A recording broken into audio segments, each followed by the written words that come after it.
Sebenarnya cinta sejati antara sepasang manusia itu ada atau tidak sih ya? Saya hanya ingin lihat gambaran ya.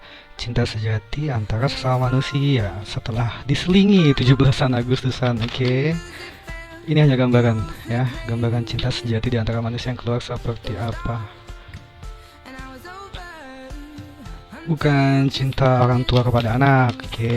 Dan saya juga nggak baca jodoh. Kalau jodoh pertemuan, jodoh untuk bisa jadian, itu mah bisa aja ya, dalam artian kalau jodoh, kamu nanya jodoh asmara bener-bener sampai dengan tua, sampai dengan maut memisahkan, ya yes, jodoh itu dipisahkan oleh maut baru bisa dikatakan berjodoh. Jadi kalau ada yang nanya jodoh, saya jawabnya yang bisa langgeng aja. Langgeng tuh bisa mengatasi segala masalah.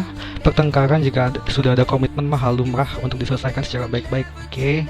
Bukan untuk berpisah atau bercerai sebisa mungkin, oke? Karena jodoh itu dipisahkan maut ya.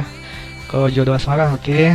Kalau jodoh bertemu, jodoh untuk saling kenal, mah ada aja jodohnya. Cuma kalau kamu bertanya jodoh percintaan, itu dipisahkan maut saya, oke. Jadi saya tuh kalau ada yang nanya jodoh, saya kembali lagi, saya bicaranya pasangan yang bisa langgeng aja ya, yang bisa bertahan lama, yang amin bisa berjodoh sampai dengan maut memisahkan ya.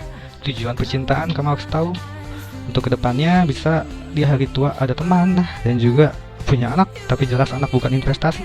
Saya tidak punya pengalaman sebagai orang tua, tapi saya punya pengalaman sebagai anak. Jadi kalau kamu mau berantem dengan pasangan, silahkan untuk diselesaikan baik-baik, tapi jangan berantem depan anak, oke? Saran aja.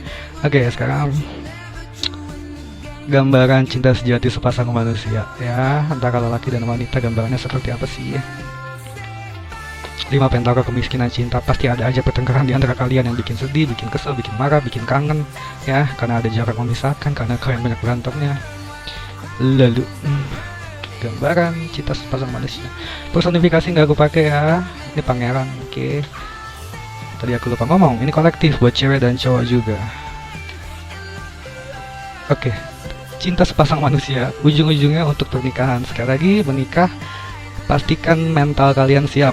Bukan hanya ingin perasaan aja ya, bukan hanya ingin punya anak cepet-cepet, karena anak itu sekali lagi bukan investasi, tapi anak itu titipan Tuhan. Ini 4 tongkat keserasian, kasih sayang di antara sepasang manusia itu ya.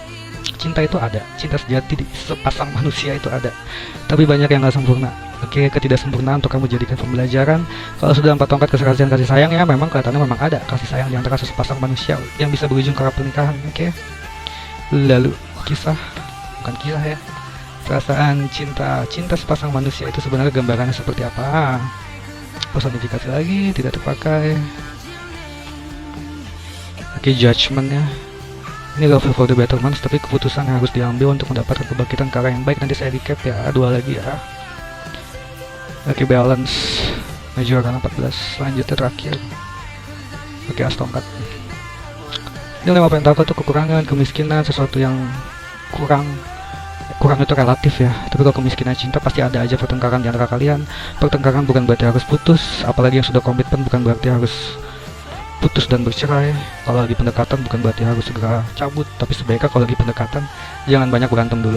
Ini kalau cinta sepasang manusia gambarannya pasti ada aja pertengkaran, oke.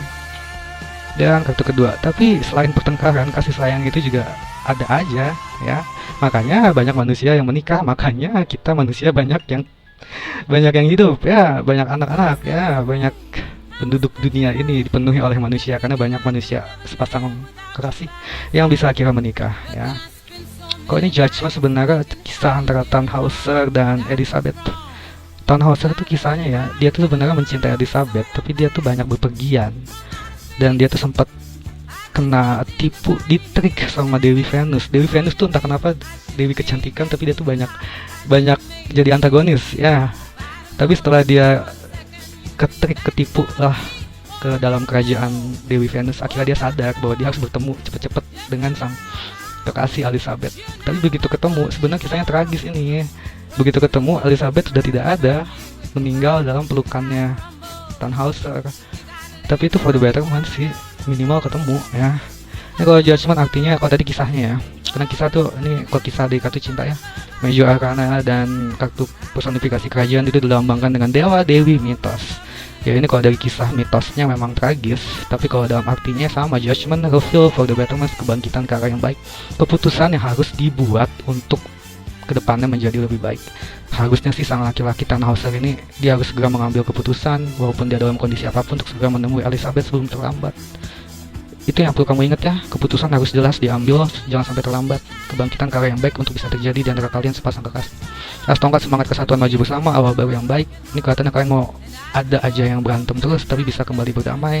Tapi berantem terus jangan keseringan ya, apalagi kalau sudah komitmen. Oke, terutama juga kalau masih pendekatan, usahakan jangan berantem dulu, karena kalau masih pendekatan tuh kayak kita masih interview dengan HRD, jangan debat dulu. Nanti debatnya kalau sudah kerja 1 tahun, 2 tahun, 3 tahun. Sama dengan percintaan, selalu saya katakan kalau masih pendekatan sebisa mungkin jangan ada berantem dulu.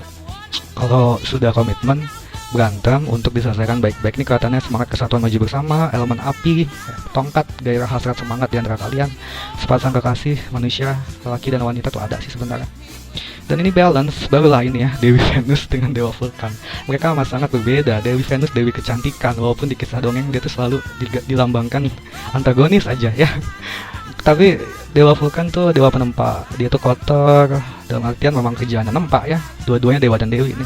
Awalnya Dewi Venus tuh tidak suka banget dengan Dewa Vulkan, tapi seiring berjalannya waktu mereka bisa menyeimbangkan satu sama lain, makanya namanya balance, keseimbangan di antara sepasang manusia, sepasang kekasih, untuk bisa mendukung kelebihan dan kekurangan masing-masing. Kelebihan dan kekurangan bukan untuk saling menjatuhkan, tapi untuk saling mendukung. Jadi cinta tapi jadi teman juga, karena banyak yang kita cinta tapi kita lebih percaya cerita dikit-dikit ke teman. Mendingan kalau ada masalah ceritakan langsung ke orangnya. Kalau orangnya lagi sibuk, kamu ya jangan ngegas, kamu dukung dia dulu, dukung dia sebagai teman, lalu tanya kapan kamu ada waktu untuk aku. Layaknya Dewi Venus dan Dewa Vulkan yang amat sangat berbeda. Awalnya mereka berantem mulu, Dewi Venus sangat suka dan Dewa Vulkan, tapi at the end mereka benar-benar bisa menyeimbangkan diri ya, kemampuan mendukung dan didukung, kelemahan dan kekurangan untuk mendukung, bukan untuk saling menjatuhkan. Itulah kisah cinta sejati di antara sepasang manusia. Semoga bisa diambil hikmahnya. Terima kasih, selamat malam.